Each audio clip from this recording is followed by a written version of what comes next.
Hi hello friends, welcome back to my channel. Agnisakshi ಭಾಗ 10. ಕೆಳಗೆ ಬಂದಾಗಿನಿಂದ ಗಾನವಿಯನ್ನೇ ಗಮನಿಸುತ್ತಿದ್ದ ಅರುಂಧತಿ ಅವಳನ್ನು ಕೋಣೆಗೆ ಕರೆದು ಓದಿಕೊಂಡಿದ್ದ ಅವಳ ಕೆನ್ನೆಯ ಮೇಲೆ ಕೈಯಿಟ್ಟು ಮೆಲ್ಲಗೆ ಸವರುತ್ತಾ, ಏನಾಯ್ತು ಗಾನವಿ, ಯಾಕೆ ಹೀಗಿದ್ದೀಯಾ? ಹಾದಿ ನಿನ್ನೊಂದಿಗೆ ಜಗಳವಾಡಿದನಾ ಎಂದು ಪ್ರೀತಿಯಿಂದ ಕೇಳುತ್ತಾರೆ. ಬೆಳಕಿನಿಂದ ನೋಡುತ್ತಿದ್ದೇನೆ, ನಿನ್ನ ಮುಖದಲ್ಲಿ ನಗುವೇ ಇಲ್ಲ, ಏನಾಯಿತು? ನನ್ನ ಬಳಿ ಹೇಳು, ನಾನು ಹಾದಿ ಜೊತೆ ಮಾತನಾಡುತ್ತೇನೆ ಎನ್ನಲಾಗಿ ನಮ್ಮಿಬ್ಬರ ಮಧ್ಯೆ ನಡೆದದ್ದು ಗ್ರಾನಿಗೆ ತಿಳಿಯಬಾರದು ಎಂದು ಹಾದಿ ಗಟ್ಟಿಯಾಗಿ ಹೇಳಿದ ಮಾತು ನೆನಪಾಗುತ್ತದೆ. ಒಂದು ವೇಳೆ ಗ್ರಾನಿಗೆ ನಮ್ಮ ಬಗ್ಗೆ ಹೇಳಲು ಪ್ರಯತ್ನಿಸಿದರೆ ನನ್ನಲ್ಲಿರುವ ರಾಕ್ಷಸನನ್ನು ನೋಡುತ್ತೀಯಾ ಎಂದು ಹಾದಿ ಹೇಳಿದ ಮಾತು ನೆನಪಾಗಿ ರಾತ್ರಿ ಆದಿ ವರ್ತನೆಯನ್ನು ನೆನಪಿಸಿಕೊಂಡು ಭಯದಿಂದ ನಡುಗಿ ಹೋಗುತ್ತಾಳೆ. ಭಯದಿಂದ ಬಿಗಿದುಕೊಂಡು, ಏನೂ ಇಲ್ಲ ಅಜ್ಜಿ, ನಮ್ಮಿಬ್ಬರ ಮಧ್ಯೆ ಎಲ್ಲವೂ ಚೆನ್ನಾಗಿದೆ ಎಂದು ಹೇಳುತ್ತಾಳೆ ಗಾನವಿ ಬಾಯಲ್ಲಿ ಒಂದು ಹೇಳುತ್ತಿದ್ದರೂ ಅವಳ ಮುಖದಲ್ಲಿನ ಭಾವಗಳು ಅವಳು ಸುಳ್ಳು ಹೇಳುತ್ತಿದ್ದಾಳೆ ಎಂದು ತೋರಿಸುತ್ತಿತ್ತು. ಅವಳು ಯಾವುದಕ್ಕೂ ಭಯಪಡುತ್ತಿದ್ದಾಳೆ ಎಂದು ಅರುಂಧತಿಗೆ ಅರ್ಥವಾಯಿತು. ಇನ್ನೇನು ಕೇಳದೆ ಆದಿ ಜೊತೆ ಒಮ್ಮೆ ಮಾತನಾಡಬೇಕು ಎಂದುಕೊಳ್ಳುತ್ತಾರೆ. ಗಾನವಿ ತಕ್ಷಣ ತನ್ನ ಕೋಣೆಗೆ ಹೋಗುತ್ತಾಳೆ. ಮನೆಯವರೆಲ್ಲರೂ ಅವರವರ ಕೆಲಸಗಳಿಗೆ ಹೋದ ನಂತರ ಕಾವ್ಯ ನಿದ್ದೆಯಿಂದ ಏಳುತ್ತಾಳೆ. ರಾತ್ರಿ ಕುಡಿದುದೆಲ್ಲ ಹಿಡಿದು ಕಣ್ಣು ತೆರೆಯುತ್ತಾಳೆ. ಒಮ್ಮೆ ಮೈ ಮುರಿದು ಎದ್ದು ಸಮಯ ನೋಡಿದಾಗ 11 ಆಗಿರುವುದು ಕಾಣುತ್ತದೆ. ಅಮ್ಮೋ, ಆಗಲೇ ಇಷ್ಟೊಂದು ಸಮಯವಾಯಿತಾ? ಫ್ರೆಶ್ ಆಗಿ ಒಮ್ಮೆ ಅತ್ತೆಗೆ ಮುಖ ತೋರಿಸಬೇಕು, ಇಲ್ಲದಿದ್ದರೆ ಅವರಿಗೆ ಮತ್ತೆ ಅನುಮಾನ ಬರುತ್ತದೆ ಎಂದುಕೊಳ್ಳುತ್ತಾ ಫ್ರೆಶ್ ಆಗಲು ಹೋಗುತ್ತಾಳೆ. ಫ್ರೆಶ್ ಆಗಿ ಕೆಳಗೆ ಬಂದ ಕಾವ್ಯ ಶಾಂಭವಿ ಎಲ್ಲಿದ್ದಾಳೆ ಎಂದು ಹುಡುಕುತ್ತಾಳೆ. ಇಡೀ ಮನೆ ಹುಡುಕುತ್ತಿದ್ದರೂ ಶಾಂಭವಿ ಸಿಗುವುದಿಲ್ಲ. ಅಷ್ಟರಲ್ಲಿ ದೂರದಲ್ಲಿ ತೋಟದಲ್ಲಿ ಶಾಂಭವಿ ಕಾಣಿಸಿದ ತಕ್ಷಣ, ಇಲ್ಲಿದ್ದಾರಾ ಎಂದುಕೊಳ್ಳುತ್ತಾ ಅವಳ ಹತ್ತಿರ ಹೋಗಿ ಅತ್ತೆ ಎಂದು ಕರೆಯುತ್ತಾಳೆ. ಫೋನ್ನಲ್ಲಿ ಯಾರೊಂದಿಗೋ ಗಂಭೀರವಾಗಿ ಮಾತನಾಡುತ್ತಿದ್ದ ಶಾಂಭವಿ ಹಿಂದಿರುಗಿ ನೋಡುತ್ತಾಳೆ. ಕಾವ್ಯಳನ್ನು ಕಂಡ ತಕ್ಷಣ ತಡಬಡಾಯಿಸುತ್ತಾ, ನಾನು ಮತ್ತೆ ಕರೆ ಮಾಡುತ್ತೇನೆ ಎಂದು ಫೋನ್ ಇಟ್ಟು, ಈಗ ಹೇಗಿದೆ ಕಾವ್ಯ ಎಂದು ಕೇಳುತ್ತಾಳೆ. ಜ್ವರ ಸಂಪೂರ್ಣವಾಗಿ ಕಡಿಮೆಯಾಗಿದೆ ಅತ್ತೆ, ಈಗ ಪರವಾಗಿಲ್ಲ, ಆದರೆ ಸ್ವಲ್ಪ ಸುಸ್ತಾಗ್ತಿದೆ, ಅದಕ್ಕೆ ಕಾಲೇಜಿಗೆ ಹೋಗಲಿಲ್ಲ ಎನ್ನುತ್ತಾಳೆ. ನಿಜವಾಗಲೂ ಸುಸ್ತಾಗಿರಬಹುದೇನೋ ಎಂದುಕೊಂಡು, ಸರಿ, ಮೊದಲು ಹೋಗಿ ಏನಾದರೂ ತಿನ್ನು ಎಂದು ಶಾಂಭವಿ ಅವಳನ್ನು ಒಳಗೆ ಕಳುಹಿಸುತ್ತಾಳೆ. ಒಳಗೆ ಬಂದ ಕಾವ್ಯ, ಸದ್ಯ ಅತ್ತೆಗೆ ಅನುಮಾನ ಬರಲಿಲ್ಲ, ಬದುಕುಳಿದೆ, ಇಲ್ಲದಿದ್ದರೆ ಅತ್ತೆಗೆ ಭಯಪಟ್ಟು ಮನೆಯಲ್ಲೇ ಇದ್ದಿದ್ದರೆ ನಿನ್ನೆ ಅಷ್ಟು ಒಳ್ಳೆಯ ಪಾರ್ಟಿ ಮಿಸ್ ಆಗುತ್ತಿತ್ತು ಎಂದುಕೊಳ್ಳುತ್ತಾ ರಾತ್ರಿ ಎಂಜಾಯ್ ಮಾಡಿದ ಪಾರ್ಟಿಯ ಬಗ್ಗೆ ಯೋಚಿಸುತ್ತಾ ತಿಂಡಿ ತಿನ್ನುತ್ತಾಳೆ. ತಿಂಡಿ ತಿಂದು ಕೋಣೆಗೆ ಹೋದ ಕಾವ್ಯ ಫೋನ್ ನೋಡಿದರೆ ಸಾಕೇತ್ನಿಂದ ತುಂಬ ಮಿಸ್ ಕಾಲ್ ಇರುತ್ತವೆ. ಅಷ್ಟೊಂದು ಸಲ ಯಾಕೆ ಕರೆ ಮಾಡಿದ್ದಾನೆ ಎಂದು ಅರ್ಥವಾಗದೆ ಏನಾಯಿತು ಎಂದು ಕರೆ ಮಾಡುತ್ತಾಳೆ. ತಕ್ಷಣ ಪಿಕ್ ಮಾಡಿದ ಸಾಕೇತ್, ಹಲೋ ಕಾವ್ಯ ಎನ್ನುತ್ತಿದ್ದಂತೆ, ಏನಾಯಿತು ಸಾಕೇತ್, ಅಷ್ಟು ಬಾರಿ ಕಾಲ್ ಮಾಡಿದ್ದೀಯಾ ಎಂದು ಕೇಳುತ್ತಾಳೆ. ನಿನ್ನೆ ಮನೆಯಲ್ಲಿ ಏನೂ ತೊಂದರೆ ಆಗಲಿಲ್ಲವಲ್ಲ? ಯಾರೂ ನೋಡದಂತೆ ರೂಮಿಗೆ ಹೋದೆ ಅಲ್ವಾ? ನಿಮ್ಮ ಅತ್ತೆಗೆ ನಿನ್ನ ಮೇಲೆ ಅನುಮಾನ ಬರಲಿಲ್ಲವಲ್ಲ ಎಂದು ಕೇಳುತ್ತಾ, ನೀನು ಎಷ್ಟೇ ಸಲ ಕರೆ ಮಾಡಿದರೂ ಪಿಕ್ ಮಾಡದಿದ್ದಾಗ ಏನಾದರೂ ತೊಂದರೆಯಾಗಿರಬಹುದೇ ಎಂದುಕೊಂಡೆ. ಬೆಳಿಗ್ಗೆ 11 ಆದರೂ ನಿನ್ನಿಂದ ಯಾವುದೇ ಮೆಸೇಜ್ ಆಗಲಿ ಕಾಲ್ ಆಗಲಿ ಬರದೇ ಇದ್ದಾಗ ಭಯವಾಯಿತು ಎನ್ನುತ್ತಾನೆ. ಸಾಕೇತ್ ಮಾತು ಕೇಳಿ ಕಾವ್ಯ ಮನಸ್ಸಿಗೆ ಏನೋ ಅನ್ನಿಸುತ್ತದೆ. ಸಾಕೇತ್ ಯಾಕೆ ತನ್ನ ಬಗ್ಗೆ ಇಷ್ಟು ಕಾಳಜಿ ವಹಿಸುತ್ತಿದ್ದಾನೆ? ತನ್ನ ಮೇಲೆ ಅವನಿಗೆ ಮನಸ್ಸಿದ್ದರೂ ಚಿಕ್ಕಂದಿನಿಂದಲೂ ಈ ಮನೆ ಸೊಸೆ ನೀನೇ, ಆದಿ ಜೊತೆ ನಿನ್ನ ಮದುವೆ ಮಾಡಿಸುವುದು ನನ್ನ ಜವಾಬ್ದಾರಿ ಎಂದು ಶಾಂಭವಿ ತಲೆ ತುಂಬಿರುವುದರಿಂದ ಕಾವ್ಯ ಮನಸ್ಸಿನಲ್ಲಿ ಅದೇ ಫಿಕ್ಸ್ ಆಗಿರುತ್ತದೆ. ಆದ್ದರಿಂದ ಸಾಕೇತ್ ಎಷ್ಟೇ ಪ್ರಪೋಸ್ ಮಾಡಿದರೂ, ಅವಳ ಮೇಲೆ ಎಷ್ಟೇ ಕಾಳಜಿ ತೋರಿಸಿದರೂ ಅವಳು ಅದನ್ನು ಲೈಟಾಗಿ ತೆಗೆದುಕೊಳ್ಳುತ್ತಾಳೆ. ಹಲೋ ಕಾವ್ಯ ಎಂದು ಸಾಕೇತ್ ಮತ್ತೆ ಕರೆದಾಗ, ಪ್ರಾಬ್ಲಮ್ ಏನೂ ಇಲ್ಲ ಸಾಕೇತ್, ನಾನು ಚೆನ್ನಾಗಿ ಮ್ಯಾನೇಜ್ ಮಾಡಿದೆ, ನಾನು ಮನೆಯಲ್ಲಿ ಇರಲಿಲ್ಲ ಎಂದು ಯಾರಿಗೂ ಡೌಟ್ ಬರಲಿಲ್ಲ ಎಂದು ಗರ್ವದಿಂದ ಹೇಳಿ ನಗುತ್ತಾಳೆ.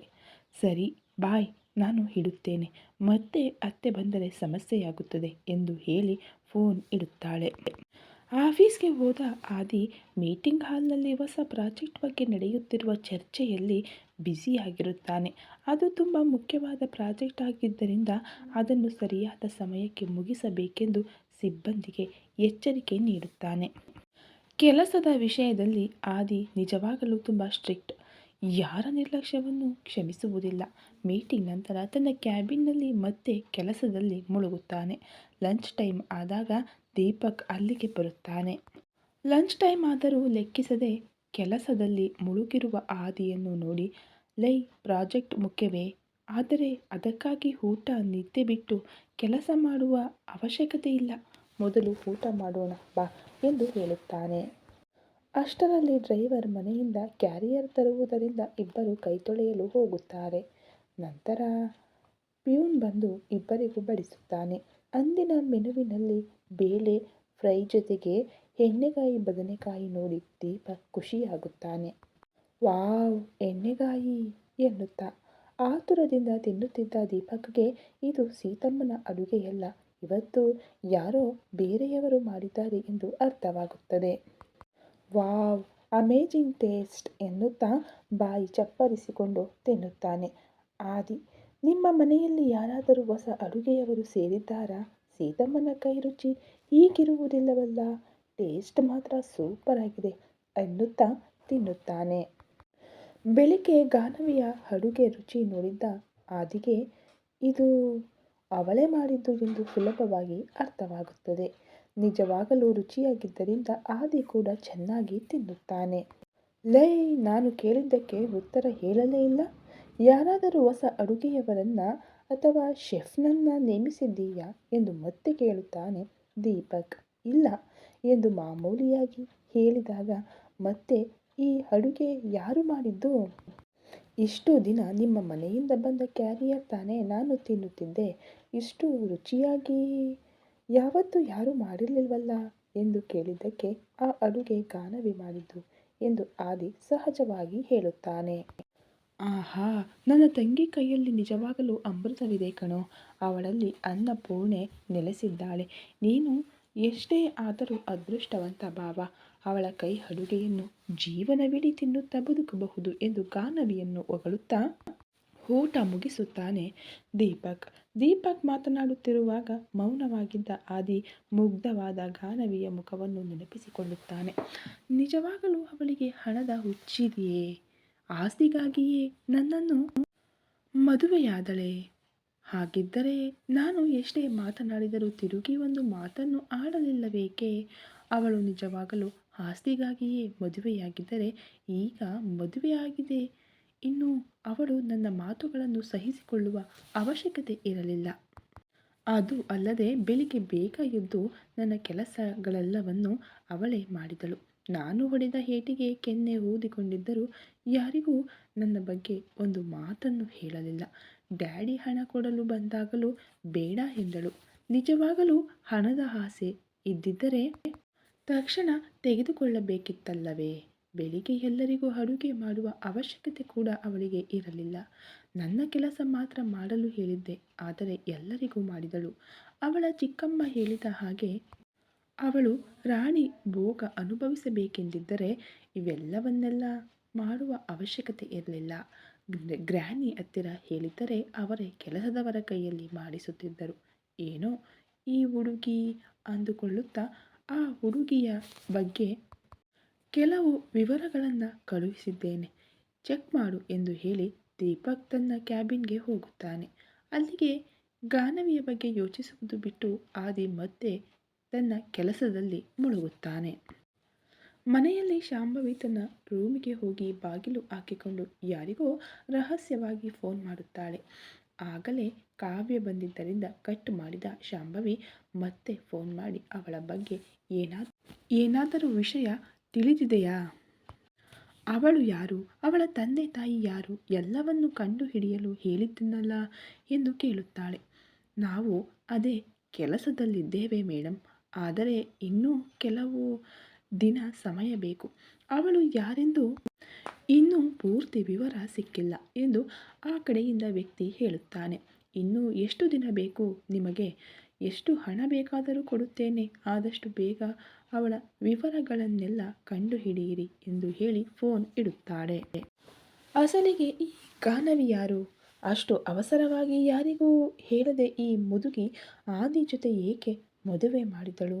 ಯಾವುದೇ ವಿಷಯದಲ್ಲಾದರೂ ನಿಧಾನವಾಗಿ ಯೋಚಿಸುವ ಅರುಂಧತಿ ಆದಿ ಮದುವೆ ವಿಷಯದಲ್ಲಿ ಮಾತ್ರ ಯಾರಿಗೂ ಹೇಳದೆ ನೇರವಾಗಿ ಮದುವೆ ಮಾಡಿ ಕರೆದುಕೊಂಡು ಬಂದಿದ್ದಾಳೆ. ಅಸಲಿಗೆ ಗಾನವಿಯ ಬಗ್ಗೆ ವಿವರಗಳನ್ನು ಎಲ್ಲರಿಂದ ಮುಚ್ಚಿಡುವ ಅವಶ್ಯಕತೆ ಏನಿದೆ? ಯಾರು ಈ ಗಾನವಿ ಎಂದು ಶಾಂಭವಿ ಆಲೋಚನೆಯಲ್ಲಿ ಬೀಳುತ್ತಾಳೆ. ನನಗೇನೋ ಅತ್ತೆ ಏನನ್ನೋ ಮುಚ್ಚಿಡುತ್ತಿದ್ದಾರೆ ಅನ್ನಿಸುತ್ತಿದೆ. ಅದು ನನ್ನ ಅಸ್ತಿತ್ವಕ್ಕೆ ಅಷ್ಟು ಒಳ್ಳೆಯದಲ್ಲ ಎಂದುಕೊಳ್ಳುತ್ತಾ ಯೋಚನೆಯಲ್ಲಿ ಮುಳುಗುತ್ತಾಳೆ. ಅರುಂಧತಿ ಅವರ ಹತ್ತಿರದಿಂದ ಮೇಲೆ ಹೋದ ಗಾನವಿ ಮಧ್ಯಾಹ್ನ ಊಟವನ್ನು ಮಾಡದೆ ಸಂಜೆ 5 ಗಂಟೆಗೆ ಕೆಳಗೆ ಬರುತ್ತಾಳೆ. ಮಧ್ಯಾಹ್ನ ಗಾನವಿ ಊಟ ಮಾಡಿಲ್ಲ ಎಂಬುದನ್ನು ಯಾರೂ ಗಮನಿಸುವುದಿಲ್ಲ. ಸಂಜೆ ಗಾನವಿ ಕೆಳಗೆ ಬರುವಷ್ಟರಲ್ಲಿ ಕಲ್ಪ ಕಾಲೇಜಿನಿಂದ ಬಂದಿರುತ್ತಾಳೆ. ಹಾಯ್ ಅತ್ತಿಗೆ, ನಿಮ್ಮ ದಿನ ಹೇಗಿತ್ತು ಎಂದು ಪ್ರೀತಿಯಿಂದ ಕೇಳುತ್ತಾಳೆ. ಅದಕ್ಕೆ ಪ್ರತಿಯಾಗಿ ಏನೂ ಹೇಳದೆ ಗಾನವಿ ಚಿಕ್ಕದಾಗಿ ನಗುತ್ತಾಳೆ. ಯಾಕೆ ಅತ್ತಿಗೆ ಹಾಗೆ ನಗುತ್ತಿದ್ದೀರಿ ಎಂದು ಕೇಳುತ್ತಾಳೆ ಕಲ್ಪ. ಏನೂ ಇಲ್ಲ, ಮೊದಲು ನೀನು ಹೋಗಿ ಫ್ರೆಶ್ ಆಗಿ ಬಾ, ನಿನಗಾಗಿ ಏನಾದರೂ ಸ್ನ್ಯಾಕ್ಸ್ ಮಾಡುತ್ತೇನೆ ಎನ್ನಲಾಗಿ ಥ್ಯಾಂಕ್ ಯು ಅತ್ತಿಗೆ, ನಾನು ಈಗಲೇ ಫ್ರೆಶ್ ಆಗಿ ಬರುತ್ತೇನೆ ಎಂದು ಮೇಲೆ ತನ್ನ ಕೋಣೆಗೆ ಹೋಗುತ್ತಾಳೆ ಕಲ್ಪ. ಕಲ್ಪಳನ್ನು ನೋಡಿದರೆ ಗಾನವಿಗೆ ಪ್ರತಾಪ್ ನೆನಪಾಗುತ್ತಾನೆ. ಅವನು ಸ್ಕೂಲ್ನಿಂದ ಬಂದ ತಕ್ಷಣ ಗಾನವಿಯನ್ನು ಸುತ್ತಿಕೊಳ್ಳುತ್ತಿದ್ದ. ಚಿಕ್ಕಂದಿನಿಂದಲೂ ಗಾನವಿಗೆ ಸ್ವಲ್ಪವಾದರೂ ಪ್ರೀತಿ ಸಿಕ್ಕಿದ್ದು ಕೇವಲ ಪ್ರತಾಪ್ನಿಂದ ಮಾತ್ರ. ಅದಕ್ಕೆ ಯಾವ ಕಲ್ಮಶವಿಲ್ಲದ ಕಲ್ಪಳಲ್ಲಿ ಪ್ರತಾಪ್ ಕಾಣಿಸುತ್ತಾನೆ.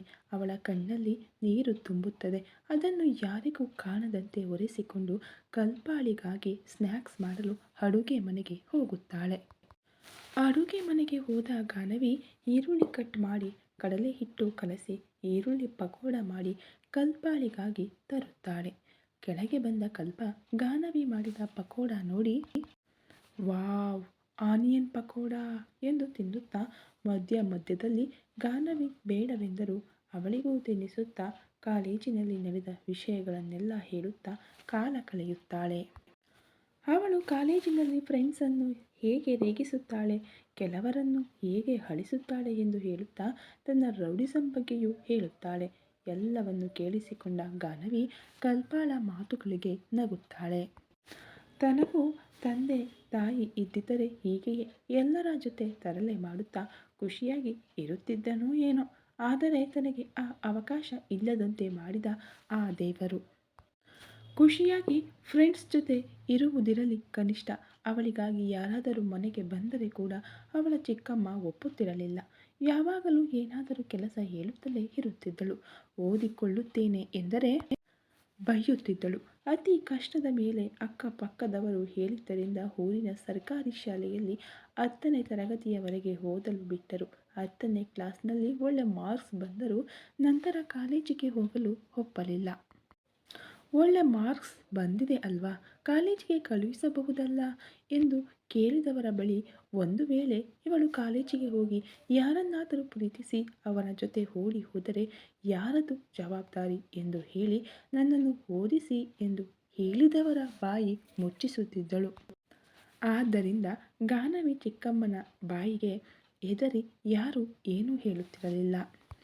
ನಂತರ ಮನೆಯ ಪಕ್ಕದಲ್ಲೇ ಸರ್ಕಾರದಿಂದ ಉಚಿತವಾಗಿ ಹೊಲಿಗೆ ಕಲಿಸುತ್ತಿದ್ದರೆ ಅಲ್ಲಿಗೆ ಬರುವವರೆಲ್ಲ ಹೆಂಗಸರೇ. ಆದ್ದರಿಂದ ಅಲ್ಲಿಗೆ ಕಳುಹಿಸಿದಳು.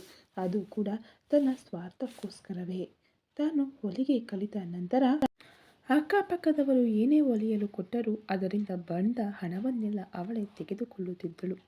ಇದೇನಮ್ಮ ಎಂದು ಹಣ ಕೊಟ್ಟವರು ಕೇಳಿದರೆ ಅವಳ ಅಮ್ಮ ಅಪ್ಪ ಸಣ್ಣ ವಯಸ್ಸಿನಲ್ಲೇ ಹೋದರೆ ಅವಳನ್ನು ಸಾಕಿ ಬೆಳೆಸಿದ್ದಕ್ಕೆ ಈ ಮಾತ್ರ ಕೂಡ ತೆಗೆದುಕೊಳ್ಳಬಾರದೆ ಎಂದು ಅವರ ಬಾಯಿನೂ ಕೂಡ ಮುಚ್ಚಿಸುತ್ತಿದ್ದಳು. ಮನೆಯ ಕೆಲಸ ಮಾಡಿ ಬಂದ ಬಟ್ಟೆಗಳನ್ನು ಹೊಲೆಯುತ್ತಾ ಹಾಗೆ ಕಾಲ ಕಳೆಯುತ್ತಿದ್ದಳು ಗಾನವಿ. ಅಂತೆಯೇ ಹೊರತು ಅವಳ ಜೀವನದಲ್ಲಿ ಸುಖ ಸಂತೋಷ ಎಂಬುದು ಇದುವರೆಗೂ ಇರಲಿಲ್ಲ. ಪ್ರತಾಪ್ ಮಾತಿಗೆ ಆಗಾಗ್ಗೆ ನಕ್ಕರೂ ಅದನ್ನು ನೋಡಿದರೆ ಅವಳ ಚಿಕ್ಕಮ್ಮ ಸಹಿಸಿಕೊಳ್ಳುತ್ತಿರಲಿಲ್ಲ. ಅದಕ್ಕೆ ಈಗ ಕಲ್ಪ ಕಾಲೇಜಿನ ವಿಷಯ ಹೇಳುತ್ತಿದ್ದರೆ ಕೇಳಿಸಿಕೊಳ್ಳುತ್ತಿದ್ದಾಳೆ. ತನ್ನ ಜೀವನ ಹಾಗಿಲ್ಲವಲ್ಲವೆಂದು ಬೇಸರವಿದ್ದರೂ ಕಲ್ಪಳನ್ನು ನೋಡಿ ಗಾನವಿ ಸಂತೋಷ ಪಡುತ್ತಾಳೆ. ನೀನು ಅದೃಷ್ಟವಂತೆ ಕಲ್ಪ. ನಿನಗೆ ತಂದೆ ತಾಯಿ ಅಣ್ಣ ಎಲ್ಲರೂ ಇದ್ದಾರೆ. ಆದರೆ ಎಲ್ಲರ ಜೀವನ ಹಾಗೆ ಇರುವುದಿಲ್ಲ. ಯಾರ ಪ್ರೀತಿಗೂ ಅರ್ಹತೆ ಇಲ್ಲದ ನನ್ನಂತಹ ದುರಾದೃಷ್ಟವಂತರು ಕೂಡ ಕೆಲವರು ಇರುತ್ತಾರೆ ಎಂದುಕೊಳ್ಳುತ್ತಾಳೆ. ಆದರೆ ಗಾನವಿಗೆ ಏನು ಗೊತ್ತು, ತನಗೆ ಆ ಪರಿಸ್ಥಿತಿ ಬರಲು ಆ ಕುಟುಂಬದ ಒಬ್ಬ ವ್ಯಕ್ತಿಯೇ ಕಾರಣ ಎಂದು. ತಾನು ಇಷ್ಟು ದಿನ ಅಷ್ಟು ದಯನೀಯ ಸ್ಥಿತಿಯಲ್ಲಿ ಇರುವುದಕ್ಕೆ ಆ ಕುಟುಂಬದಲ್ಲಿರುವ ರಾಕ್ಷಸರೇ ಕಾರಣ ಎಂದು ಕಲ್ಪ ಮಾತಿನ ಬರದಲ್ಲಿ ಸ್ವಲ್ಪ ಹೊತ್ತು ಹರಟೆ ಹೊಡೆದು ರೆಕಾರ್ಡ್ಸ್ ಬರೆಯಬೇಕೆಂದು ತನ್ನ ರೂಮಿಗೆ ಹೋಗುತ್ತಾಳೆ.